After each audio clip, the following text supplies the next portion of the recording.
have a motion to approve the minutes from the prior meeting? Make a motion. Second? Second. Steve? All in favor? Aye. Opposed? Any abstentions? Passed. Excused, Jim Vina, Ryan Wood, Aiden O'Connor, Skip Beavernitz, and Dale Lingenfelter. Disciplinary action, the DOH advised that as a result of an investigation, Jeffrey Remsco from Holland, New York, has had certification suspended for 1 year, effective 6/6/17. The suspension is stayed. He also was assessed a civil penalty of $2,000 for violations of 800.16. Matthew Argona of Buffalo, New York, had his certification suspended for 2 years, effective 5/29/17. The suspension is stayed. He was also assessed a civil penalty of $1,000 for violations of Part 800.16. Under correspondence, HBCC paramedic original starts on 8/29. Schenectady County Community College EMT original starts on September 6th. Schenectady County Community College EMT refresher course starts on 9/11. And Rensselaer County EMT original and refresher Spiegeltown Fire Department starts on 9/11. Additional correspondence, notice from the Department of Health, 2 BLSFR agency codes have been archived recently. Quaker Street Volunteer Fire District on 6/6/17 and Taborton Volunteer Fire Company on 6/26/17. Upstairs here. CON committee? No current actions before the CON committee. Under committee reports, Tim, Executive Director. Oh, I was just gonna get track of that Remax stuff now. Hopefully everybody has a copy of my report. There are a couple items I'd like to speak to. The first one is Remo staff participated in the new resident teaching day at Albany Med. We do that every year. I think it's growing in popularity. It's very well received, and we always have fun doing it. I think Maria was there this time around, and it's designed, if the doc wants to speak to it, to basically bring the new residents up to speed as to who we are and what we do here relative to EMS operations in the region and what's going to be expected of them once they are assigned medical control giving privileges and stuff. It's always a great day, and I think everybody has a good time doing it there. Secondly, the Remo CIC exam refresher was given, give or take a week and a half, 2 weeks ago. It was very well received. I think we had 30-something people here in the mid-30s, including some people from downstate. I give credit to Rich Ruther for putting the program together. Basically, study tips for CICs to approach the challenging CIC research exam that's out there, and set them up with maybe some study guides and how-tos as to perhaps increase their chances of gaining a passing grade for that. But he did a great job with that. I think everybody was happy that it was given. You'll see part 2 of that probably come down the road in the not-too-distant future, too. So, the last one, I don't know if anybody's aware of it or not, but Town of Hoosick Rescue Squad has entered into an agreement with Bennington Rescue Squad to provide staffing for Town of Hoosick, who's undergone a serious staffing shortage there. The problem was Bennington Rescue Squads across the state lines. Some of their folks held joint certifications, a large number of their folks didn't. We worked it out with the Bureau of EMS where we held I called a, quote, reciprocity practical skills exam to hopefully allow those Vermont holders to gain New York State certification and thereby be able to staff the Town of Hoosick Rescue Squad so they can go out there and complete their calls. That was great. It was held this weekend, and I wasn't advised of any problems. A few other items on there, but you know, if there's anything else people would like me to speak to, I'd be happy to. Those, I think, were the big take-homes. And if there are no questions, that would conclude my report. Tim, I just have one question. Last thing I heard, probably about 3 months ago, Cambridge Valley Rescue Squad has been providing ALS assistance across the border into town of Huzik for some time, was working towards an arrangement where they would be assisting them with staffing. Any idea whatever happened to that? No, sir. Mark Spezio has not contacted me, advised me of any working relationships they have with the organization up there. I do not know. Interesting, okay. Treasurer report, DJ? Yes, the organization is still financially very healthy, having over $600,000 in assets. Right now, the only major outstanding receivable looks like from New York State, which is no surprise, $28,445 for course reimbursements. Payables are $7,746.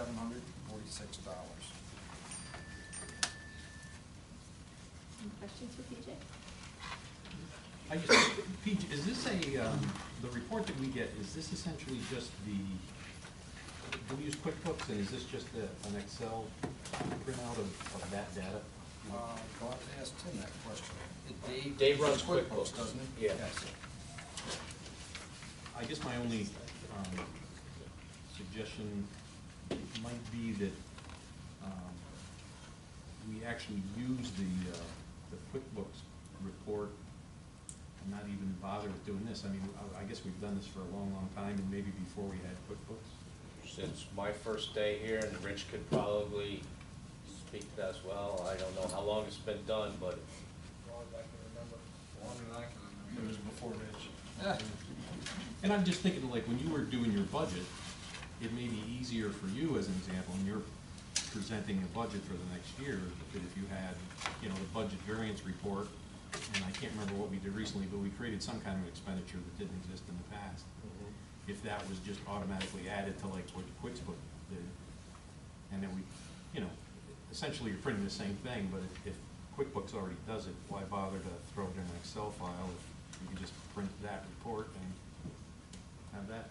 I have no problem. I can speak to Dave tomorrow about that, and if that's doable and that's what the body wants. So. Jim, is there anything that's deficient about this report that you want corrected? Well, I guess you wouldn't know because I guess just in terms of simplicity, is if the report is already being created in the QuickBooks format, why even bother putting in this format simply because we did it traditionally? Yeah, no, I understand your point, but, you Well, know. maybe we could do that. Maybe that would be a suggestion, is at the point that we look at this report the next time, maybe we could do a comparison, you know, have whatever period show us what it looks like in this format, what it is in the QuickBooks format. This may be easier for people, and that's why we have it this way. That's a better way to look at it, because what we should be getting at as a board is what provides us the most valuable information. Right. Not whether or not it's what format, you know, one format versus the other. And that was my only suggestion. I would suggest that the QuickBooks profit versus loss report is easier to read than this is.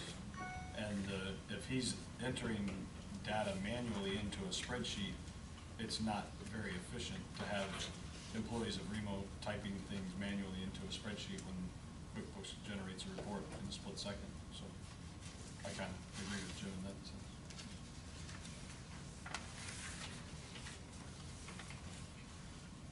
So why don't we take a look at a QuickBooks report at the September meeting and just see Yeah, we look at both. what the differences are? Yeah, I We think don't wanna looking make at this more both is really, I think Okay, looking we at don't wanna both make is it more really good. complicated. No, of course not. So And- let's take a look. And when you look at both, you know, that gets to the question I asked is, what do you need as to see? And if it's in one versus the other, you would adjust for that.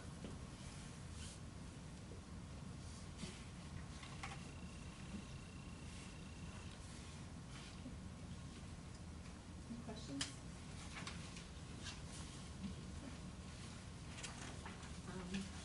Finance committee, Steve? Our investment advisor has prepared a new form that we're gonna be bringing forward that will show our investments and how much, in a much more simplistic way for the board, because Tim and I and PJ get basically a book that goes through our investments on a quarterly basis, and then we get a monthly statement. With the close of the quarter coming on the 30th of June, he's gonna be preparing this new report, which will be essentially a one-page report that shows how our investment portfolio is doing compared to some benchmarks. And he is, the investment advisor, is preparing those benchmarks. Obviously, today's a couple days before the close of the quarter, so it'll be done in the first week of July. What I'd like to do is just send it around by email to everybody. We can talk about it certainly at the September meeting, but no reason why as soon as it's ready, we don't send it out. And it's designed for a governance level for the board members to see how our portfolio does from one time period to another time period and comparing it to standard indexes. Obviously, right now, our portfolio is doing relatively well because the equities we have are performing extremely well in the market because everybody's equities are performing extremely well. And that's my report. Steve, any questions for Steve? Medical Director, Dr. Daly? I'll actually separate them out a little bit today for a change. First, as the medical director, I would like to thank some of some other folks who came on over and helped to teach the new Remo docs this year. And I would beg upon everybody to have patience. It's June and July. There are new docs answering the phone from time to time. They'll get there. I will tell you though that this year's class seemed to get a clue a little faster than some. Tim, what do you think? I thought this crew has put the pieces together pretty well. Yeah, I thought they did. They did well. So hopefully there will not be a profoundly steep learning curve, and that the professional paramedics and CCs we've got around here will get from that. I have no doubt that we'll have some success. I would ask everybody in the Mission Lifeline program to please reinforce with all of your providers less than 10 minutes to an electrocardiogram. Once you identify a STEMI electrocardiogram or you have a great story and an EKG that's not quite normal, call early. Make that call before you start to move, particularly if you're coming from farther away. We're looking at recognition reperfusion time under 90 minutes, and some of our patients are missing because of failure to make that call early. If somebody called 911, we can use that phone, and we should be able to call the hospital before we start moving the patient, particularly if we're moving out of an area with lousy cell signal. On a regional basis, we put a grant in for a relatively small amount of money for the Northeast Cerebrovascular Consortium. Goal being to look at a better pathway for treating large vessel occlusion strokes. Partners on this are Rob McHugh from Ellis and Frank DeMace from St. Pete's and myself. And we'll work to establish some education for physicians to be able to better locate suspected large vessel occlusion strokes, both to make sure that patients get the care that they need in as timely a manner as possible, and also to make sure that we don't turn it into a process where everybody that we think maybe had a stroke ends up at one facility, which would just go off the works. So it's going to be a complex process. We'll be working on that pretty hard over the summer and then into the fall if we get that grant. Medical Advisory Committee, a couple of very notable things across over the academic committee. The first is that check and inject was, as I had told you before, accepted by the commissioner and approved, so that basic life support providers can draw up and inject epinephrine to treat anaphylaxis. We're less than thrilled with the educational material that was produced and disseminated by the department because it goes directly against the motion, not even a recommendation, but a motion that was made by the CMAC regarding that. We had the CMAC said that we have only proven that a syringe that's marked in 2 places may be used for the check and inject process, the syringe access epinephrine for relatively minimally trained providers. The opinion was that they can't require a single product to be used. Not sure that there is broad that. However, I would let you know that that product is currently being sold by Boundtree for relatively low cost. Not because I want you to go buying it from Boundtree, but because frankly, I know that people can use a syringe that's marked in 2 places to give epinephrine safely. I don't know that people can use 1 ml syringes as suggested in some of the educational materials to do the same. If, on the other hand, that's validated as part of the educational intervention at an individual agency, that seems to be what the department has approved. Questions? Okay. The other thing that's profoundly important is that I understand that any day now we will be getting a memo from the state that allows the use of the collaborative protocols pertinent to basic life support providers to be used. That has been verbally confirmed on the record at the CMAC meeting, and frankly, therefore, people should continue doing what they were doing, which is taking good care of patients. So if there's anybody out there that's concerned about basic life support providers reducing patellas, they are absolutely allowed to do that as long as they have done the training. It was approved by the REMAC, and that is available out there, by the way. Hopefully that didn't get me in too much trouble. The other thing from the REMAC is that we've had some issues in terms of making sure that we are compliant with our bylaws. One of the things that's going to come up tonight is a request for your approval of 3 more at-large members. You've already approved the members from each hospital. Thank you very much.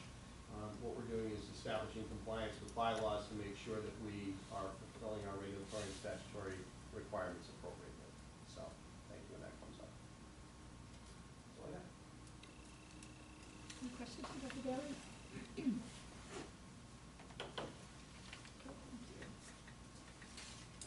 Steve, EMS Council, New York State. Thanks.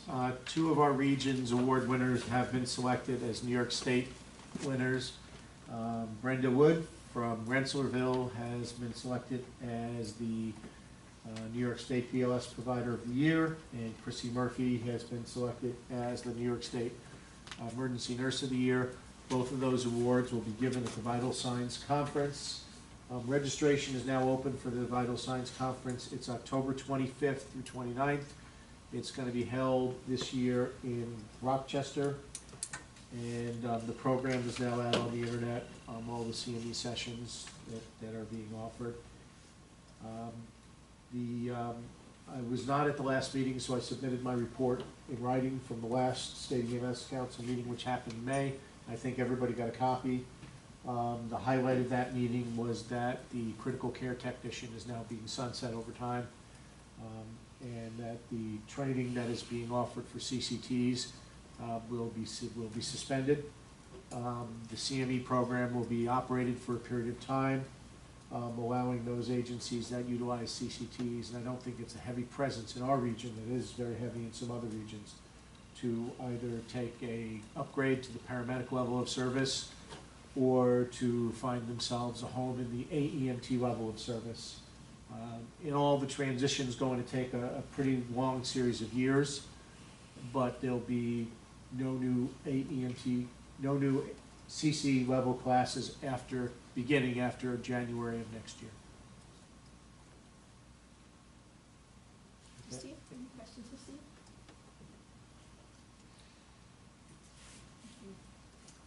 All right, the Nurses Committee, I'll report on that.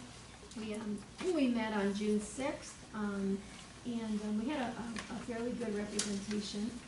It seems like each time now we're kind of getting it back, and we're having a few more people who are attending the meetings. We're also going to do teleconference the next time. We're going to probably do a WebEx in our next meeting, so those who can't attend will be able to at least participate.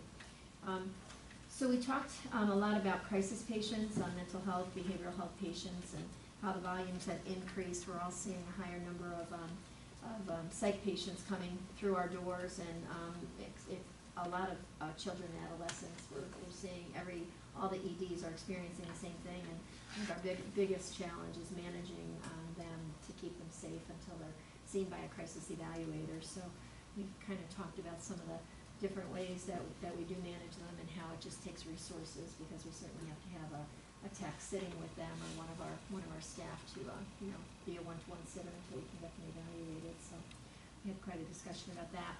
We also talked about slide sheets. We talked about, the Maxi slides. Albany Memorial is gonna trial the use of Maxi slides with Bruin Ambulance, and they said they had about 40 Maxi slides that they were gonna try to do an exchange with.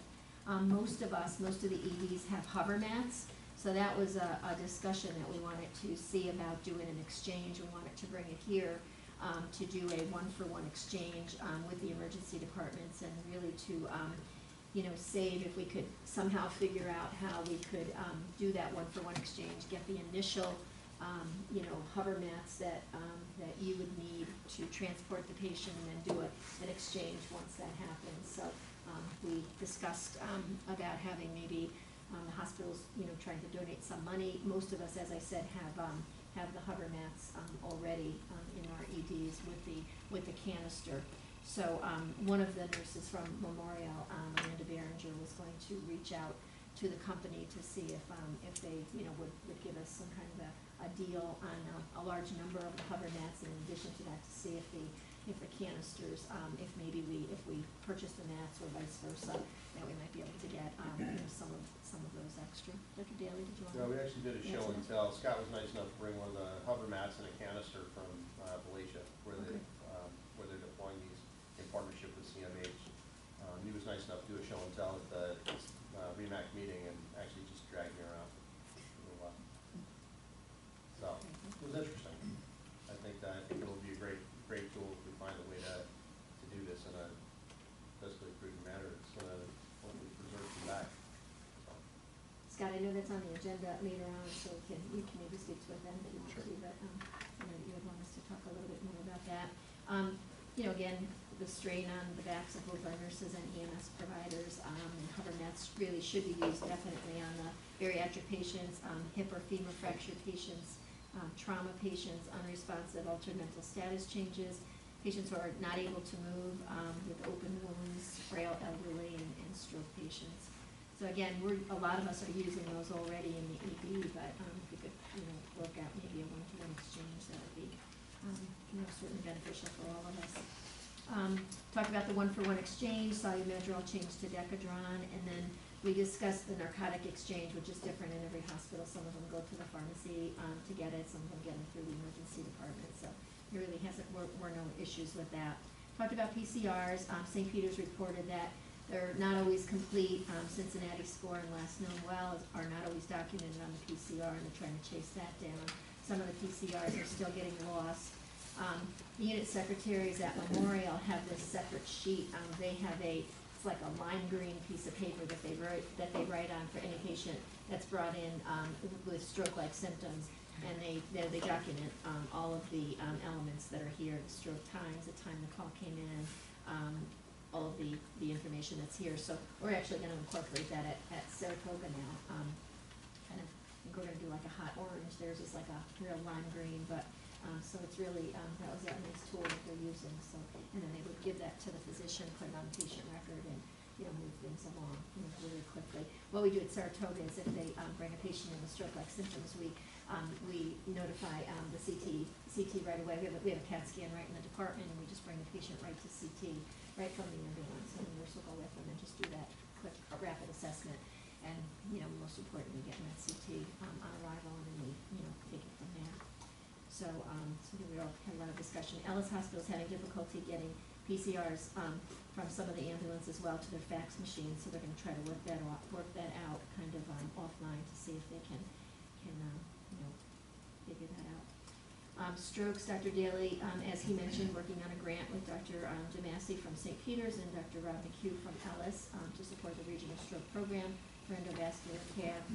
There were 1,600 reported strokes in the region in the database for 2016.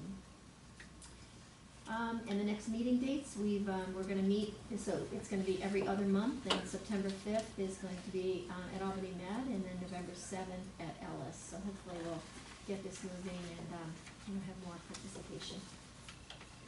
Any questions?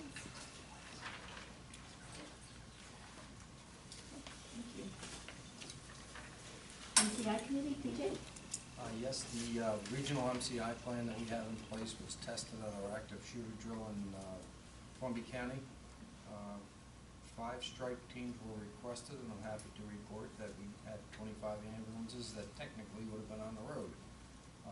The PSAPs were notified ahead of time that we would be calling, so it really wasn't a test. They dusted it off, but if you remember correctly, we revised the regional plan in the springtime and sent that to the PSAPs as well. Hopefully that plan has filtered down through the agencies to personnel so that they know what the plan is.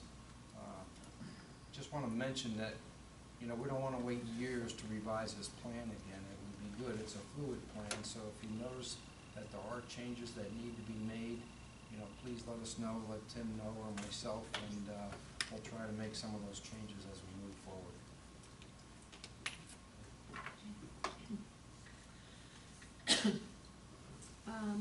Lynn is not here for her 4 committees.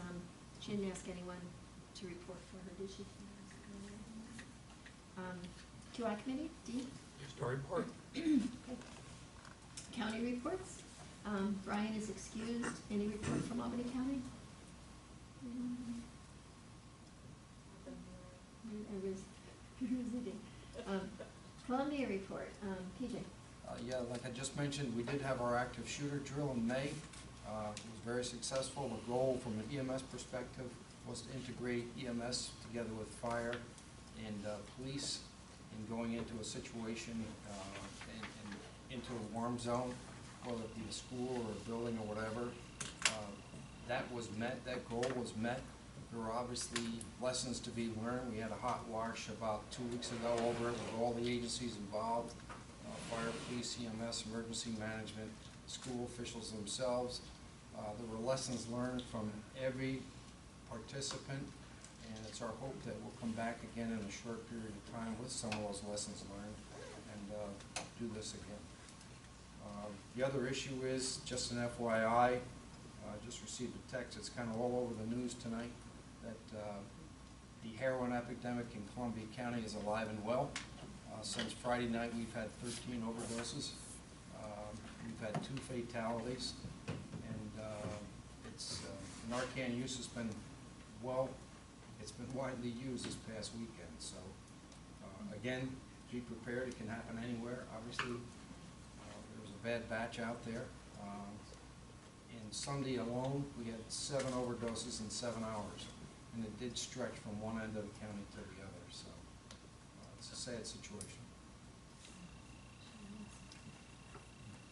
Thank you, PJ. Eden is not here for Greene County. Anyone reporting for Eden? Yeah, I don't know if Aiden spoke to this last month at all, but the ambulance task force reconvened at the request of the towns of Greenville and Coxsackie. They sent letters to the task force asking to look into potential budgets for those 2 services to combine. So the hope is that the task force will present a budget to those towns in July.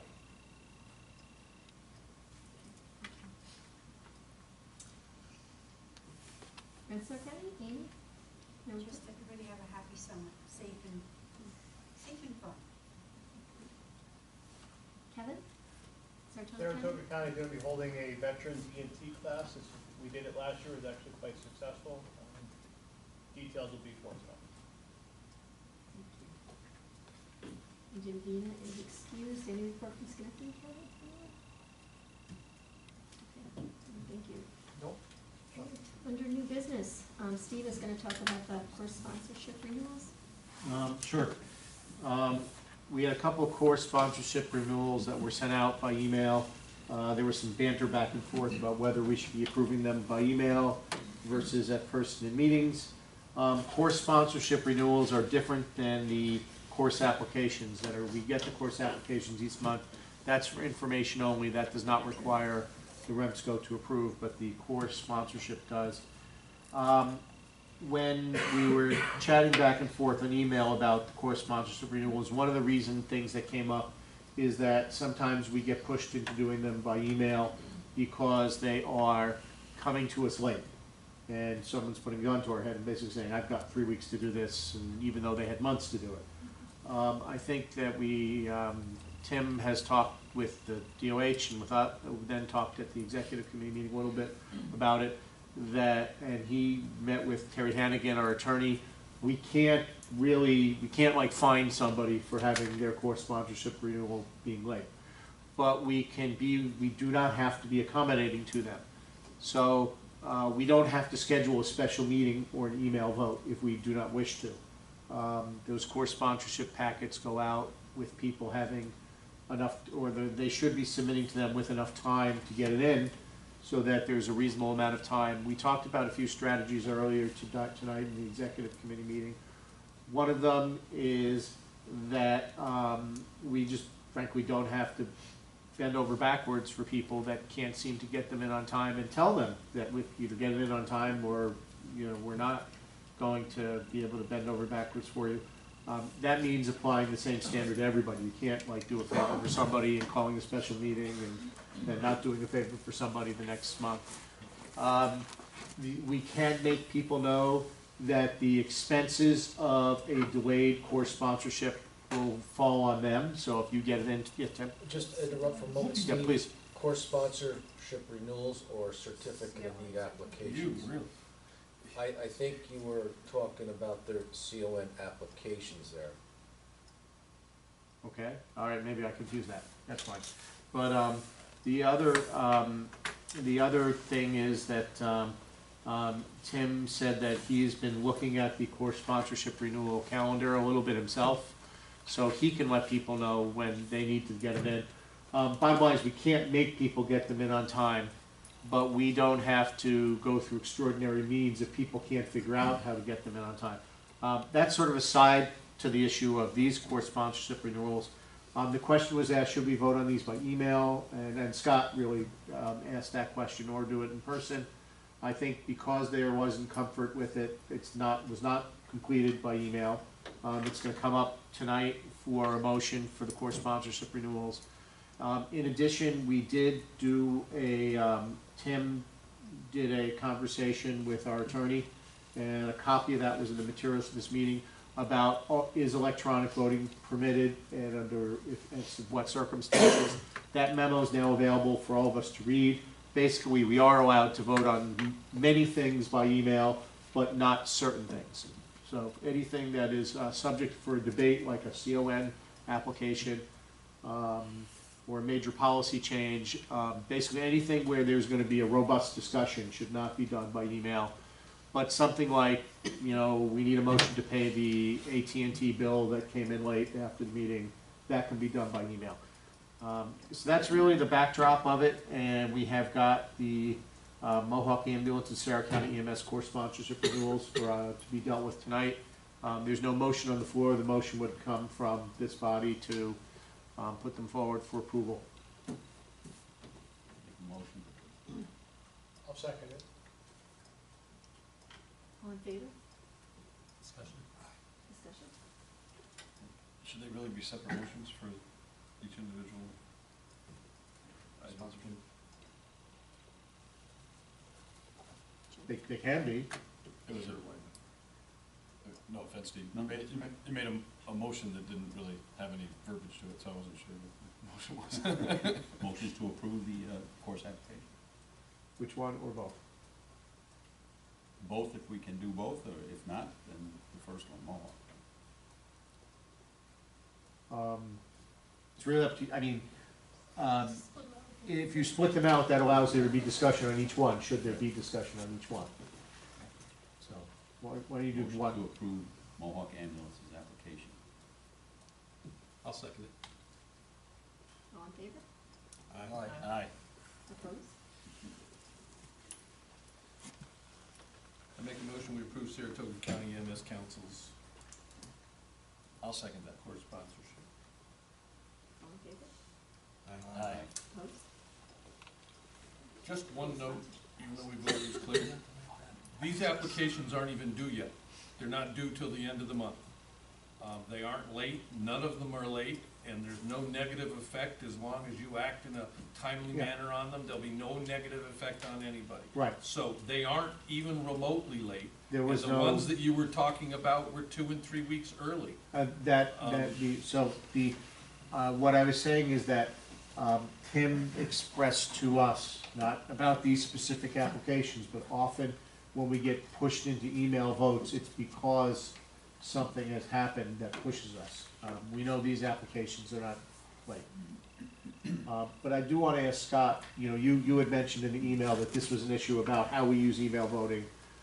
Is what we've done by getting the memo from the attorney and how does this satisfy I your am- questions, or is there more we need to chat No, about? I'm totally satisfied with, we conduct business at my workplace by email votes.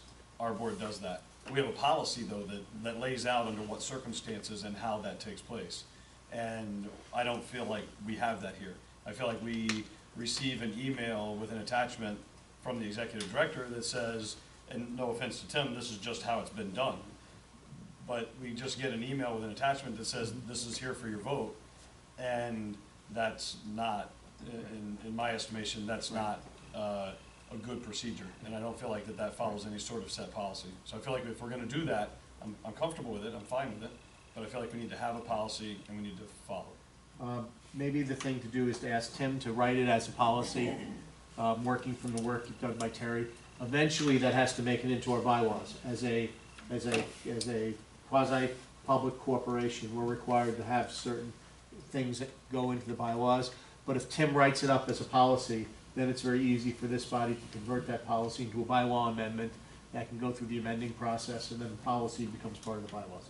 The policy could be, the bylaw could be very broad that says that we allow it. Yeah, And then the policy could be more finite right. in how we do it. So, I just, again, I have no problem at all conducting business that way. We don't, like Terry pointed out in his letter, we don't meet for 25% of the year. So it seems reasonable that we do that for things that don't require, like you said, robust discussion. But I feel like we need to have a policy to do it, and it needs to be accompanied by a motion, a second, the opportunity for some discussion if there is to be, et cetera.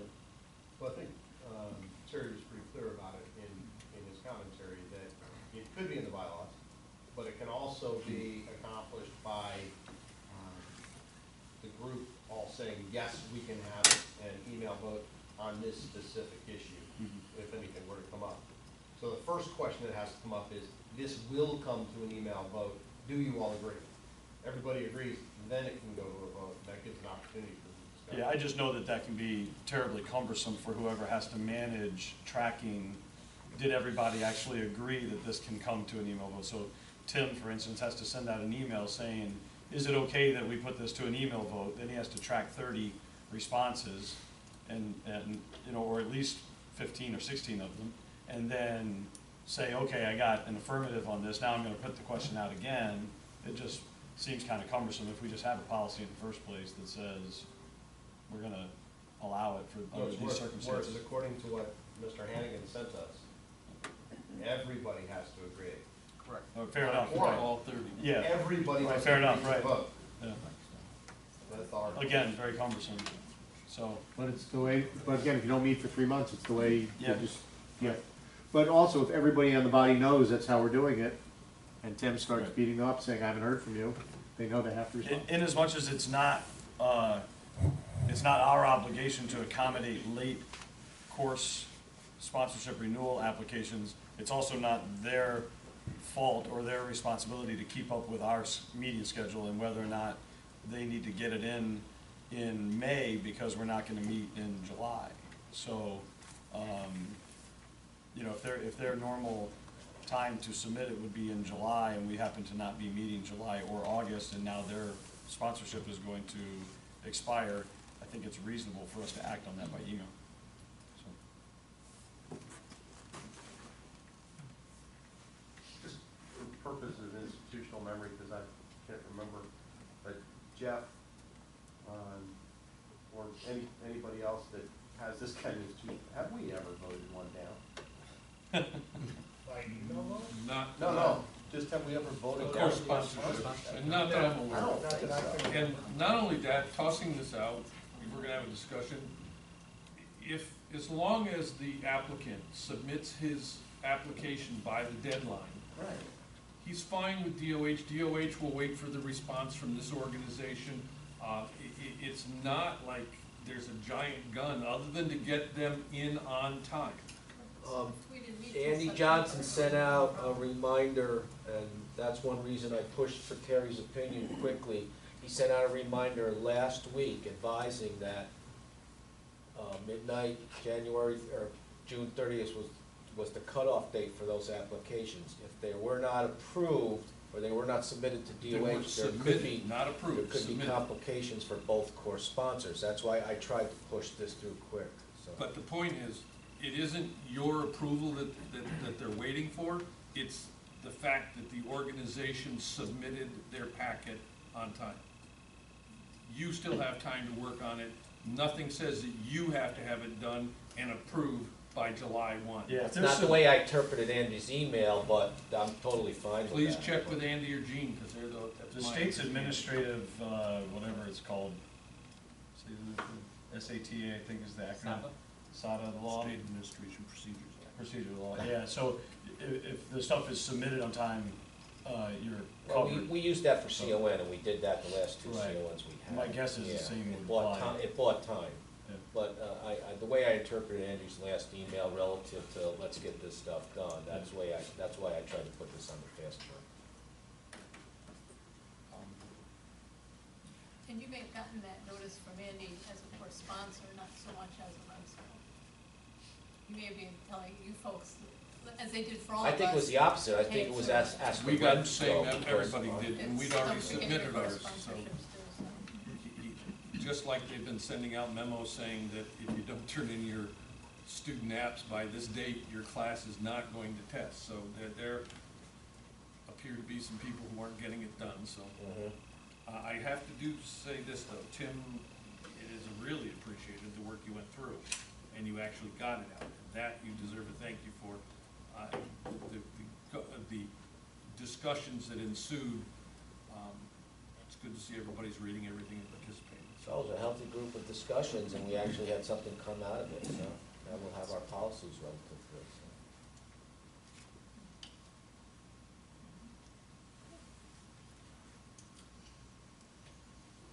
All right, Remsco bariatric response protocol, Scott? So this doesn't actually exist, first of all. As Dr. Daly mentioned at the last REMAC, he had asked me to bring some equipment up and do a short demonstration in light of the nurses committee meeting. So I brought a hover mat and the pump, which is really kind of looks like a backpack vacuum cleaner. It just blows air instead of sucks air. And demonstrated for the people in the room, mostly physicians, how easy it is to move somebody around. We put Dr. Daly on it, I inflated it, and I dragged him on the floor here in the front, just by myself. This particular device happens to work like an air hockey table. It has a lot of little holes on one side, and it creates a little cushion of air, and you can move them around pretty easily. We have been working with Columbia Memorial Hospital, and to a lesser extent, the nursing home that's in our district, working with them to make sure that we have available the pumps, and the hospital is willing to do the one-for-one exchange, and we started having that conversation with them sometime before the nurses committee started the discussion, so we were very happy to hear the nurses talking about this. That led into, later on in the meeting, a discussion about a particular call that took place in Albany County for a bariatric patient that required, I don't know, upwards of a half an hour anyway, worth of dispatching various agencies around the region, trying to get an ambulance to respond that can accommodate him. To my knowledge, he was upwards of 600 pounds, 600 or 700 pounds. They actually called us in Columbia County to come over because we are, and had agreed to previously be on Albany County's call list for bariatric responses. And we happened to not be available, and they to my knowledge, looped back around to agencies that they had already called once before and ended up getting someone to respond.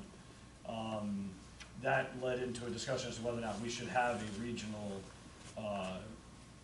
protocol, a regional response plan to these types of calls. They are becoming more and more frequent. A lot of people scoffed when I converted our oldest ambulance to a bariatric unit, like we would never use it. We've been very deep into Greene County multiple times. We've been all over Columbia County. We've been requested to Albany County a couple of times, although not able to respond. We've been all over the place with ours. And PJ and I have talked briefly about whether or not maybe this is something that could be tied into the back end of the MCI plan that's already been developed. Tim and I have talked briefly about whether this might be something that's the program agency's responsibility to develop. Not sure really where this falls, but we thought it was worth mentioning here to the Remsco that this is something that we're talking about and working on. I suspect that the conversation will continue to take place at all of the various committees, nurses, academic, REMAC. If MCI is going to meet again, probably at MCI. PJ and I happen to both be from Columbia County, so I suspect we'll be talking about it again. If anybody has any suggestions, offerings, etc. Again, I don't think an actual committee exists for this, but you know, I think This is one of those hard we'll be things, talking about it. right?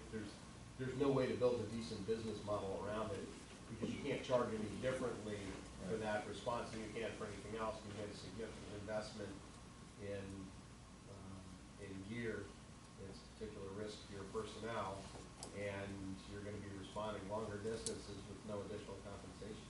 That's a very difficult business model to start with. Yeah, for sure. It's definitely not a moneymaker. I mean, you know, I mean, as a nonprofit, I don't know that I really care much that it's not a moneymaker. You know, if it's a break-even proposition for us, then fine. And we're doing a few calls that we wouldn't otherwise be doing, so be it.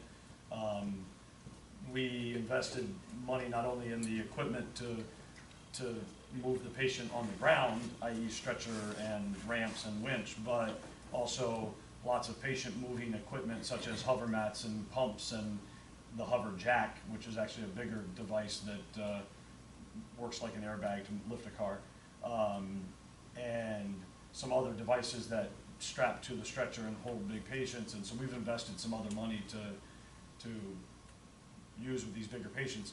The nursing home that I mentioned earlier in our district happens to have become a hotbed of bariatric activity for some reason. We have you know, at least a half a dozen to 10 bariatric patients, and I mean upwards of 500 or 600 pounds in the nursing home there at any given time. And so we're responding with that unit on a daily basis, basically, somewhere, either there or doing a trip back from the hospital back to the nursing home, or mutual aid into somebody else's district with it. So it has become a regularly used vehicle. What I thought was the oldest ambulance, and we wouldn't need to replace it for a long time, has gotten a lot more miles than I thought it would, and we're probably gonna have to do something different soon.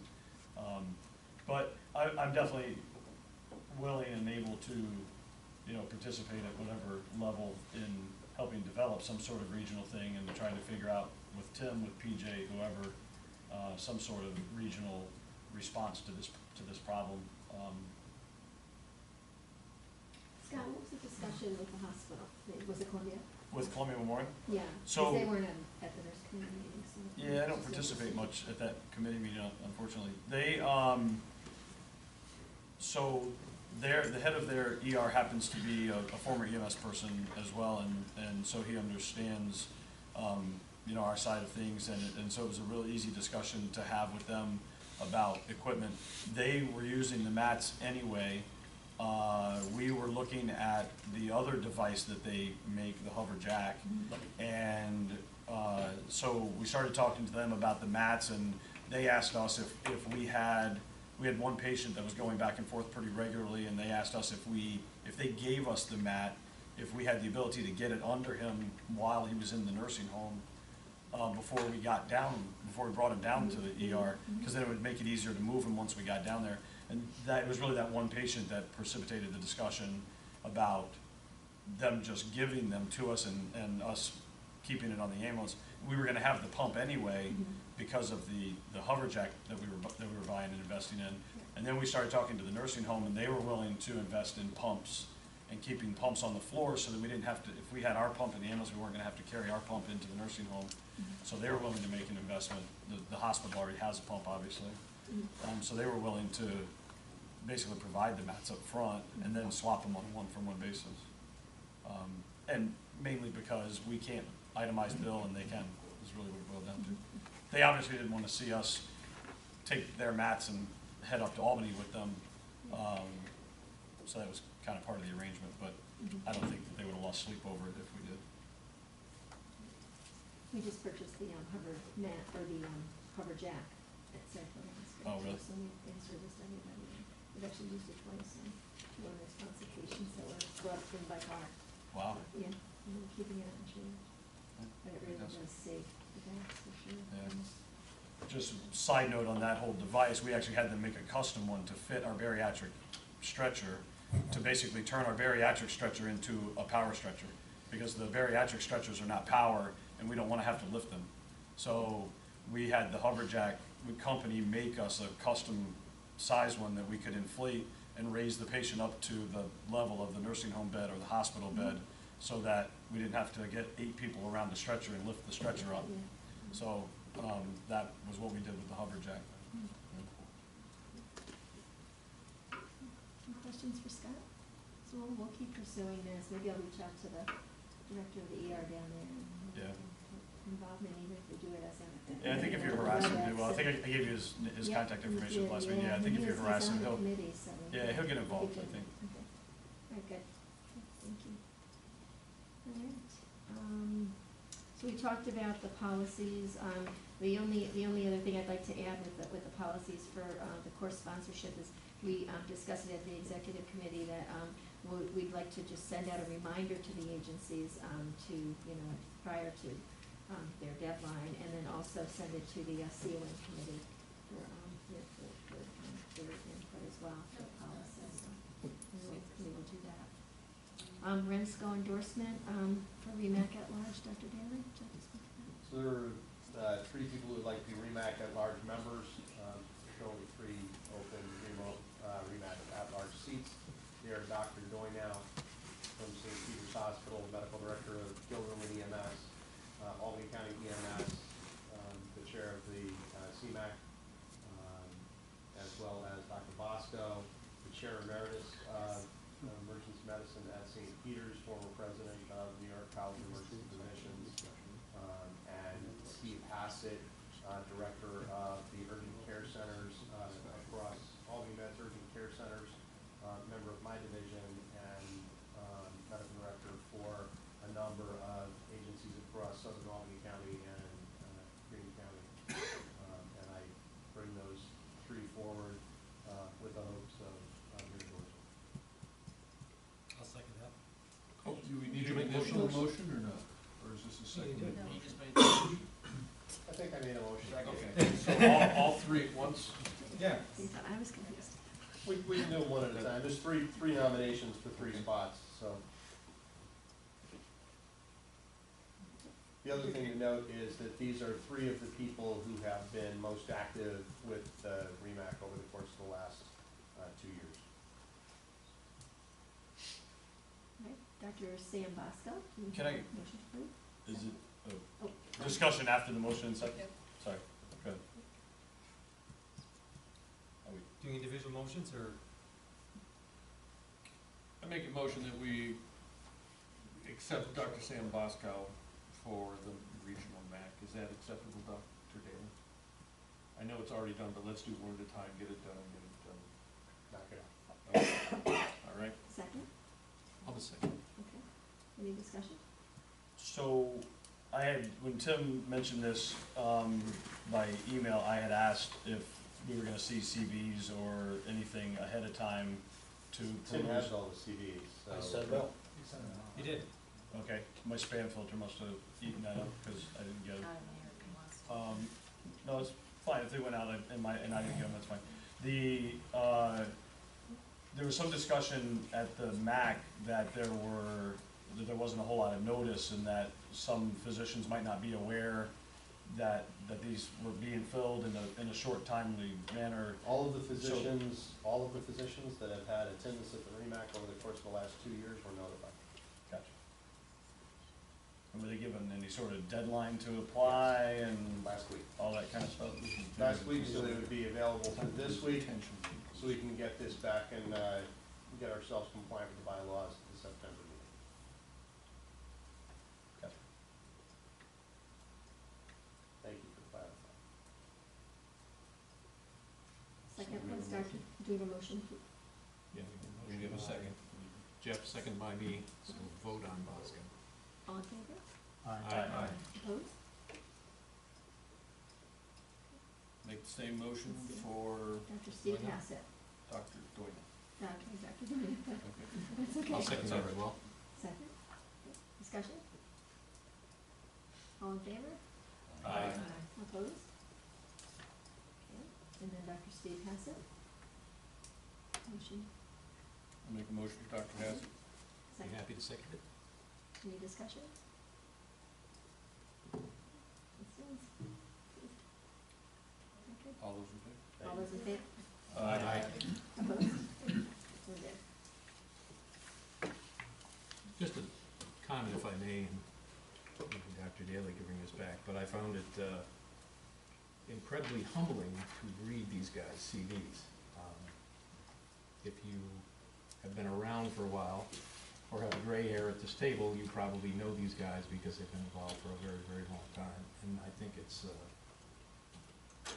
I don't think we could adequately express, you know, our appreciation for their continued involvement, knowing their, you know, vast expertise and the amount of time that they commit for no compensation other than for the good of the community. Agreed, Jim. Thanks for bringing that up. And frankly, it's a great fear of mine that as we start worrying about compliance with bylaws and try to put that sort of thing in place, that we create the kind of aggravation that makes people not want to be in an organization and volunteer. We have to be very careful of that, because the strength of our REMAC has always been one of inclusion. We have never excluded a physician from the table. We have welcomed commentary from other members of the ENOS community as equal until it comes time to vote. And that voting has always just been by statute. It's the docs that have the vote. But until the time of comes to vote, everybody's commenting. And it's that discussion at that committee is what has really driven a significant amount of the advances that we've had in medical care in this region over the course of my tenure here. And I really don't want to see anything harm the inclusion that we have at that body. So it's been a lot of work for me to try to make sure that everybody feels included throughout this process. The reality is, we've only had one binding vote in my tenure. And we're doing all of this just for compliance with that.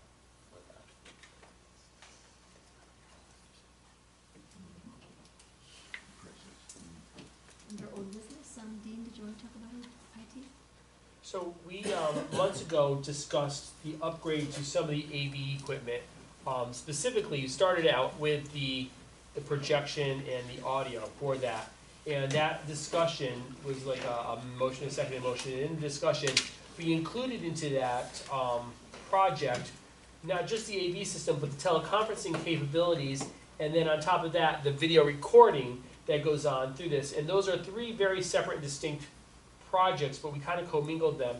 And so through research, I found that there is no one company that can accomplish all three of these things. And so we've separated them back out.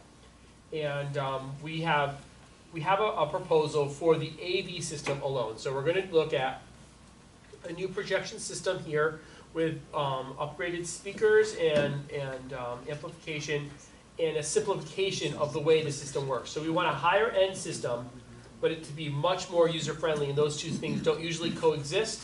And so we had some difficulties finding a good a company to come up with a good proposal for that. We have one acceptable proposal with a company that is reputable and has met all the speculations that, all the specs that we put together for what would be required.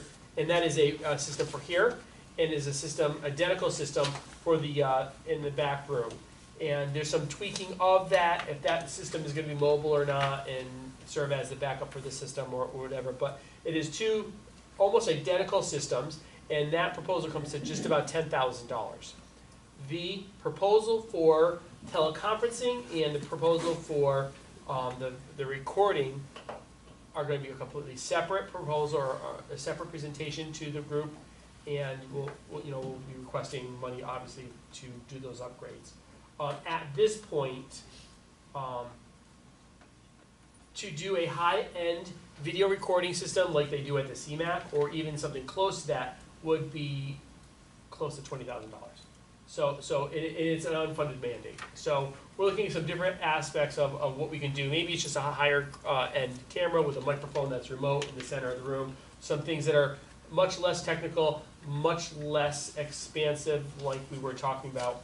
And as far as teleconferencing goes, that already exists through the GoToMeeting account that we have, and we're looking at maybe expanding some of that for meetings. There's a couple devices that we could talk about. But that is a future project. Right now, I'm just looking for, just bringing back to the group information about the AV systems in the two rooms.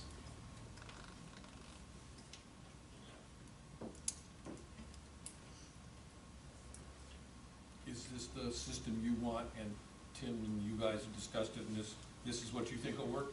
I think this is what will work best. We solicited bids, we got replies from two different vendors. Town TV that did the existing system, and Best Buy. Best Buy. Town TV was a little bit lower in price, though they did not satisfy what we thought were all the requirements we would need to provide the best product for this group, for training classes, EMT classes, so on and so forth. Best Buy was about $3,000 more, but they hit all the high notes relative to our expectations with the system. I'm comfortable with it. Dean did a lot of research on it. He's comfortable with it, so we'd like to bring it to the group for your consideration. You need how much exactly, $10,000? It's going to come in right around $10,000. The number is still sliding. I don't think it's going to break $10,000. I make a motion that we dedicate $10,000 to upgrade our system, and that we go ahead and allow you to just purchase it and move forward with the project. I'll second. Discussion? What was the original motion? I know I made it, but You did it. I don't have the, Sorry. that's like from March, so I don't have the minutes with me, but it basically asked that the it was staff just go tasking forward with the. and come back with a plan to do the video projection upgrade, Right. video conferencing, and make sure we have the back room covered That's it. as There was well. no money tied to it at the time. There was just No. asking, I just wanted to make sure that I wasn't No money. doing anything against what the original motion was, that's all. Okay, perfect. Well, thank you for the research. I know that's a pain. It was much more challenging than I thought. You can't get one company to do all three things, so. Does not surprise me one bit. From having used the equipment, anything that's more user-friendly would be wonderful.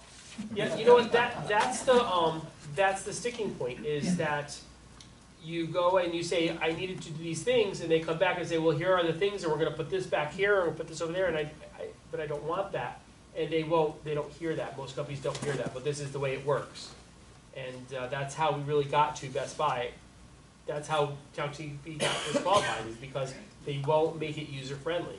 And that is, if it doesn't work, if I can't make it work, it doesn't matter how good it is, right, so. All in favor? Aye. Opposed? Thank you. Any other items from the floor? Motion to adjourn. Second. Does anyone want to make a motion for the summer break? I'll be happy to make a motion that notwithstanding something requiring us to meet, that we do not meet in July and August. No, Second that. Okay, all in favor? I make a motion with you. I'll second that. Get out of here.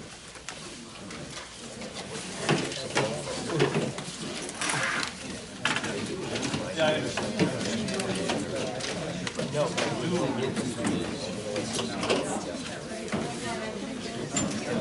No, I see exactly where you're coming from. But I know, I also know we got a time.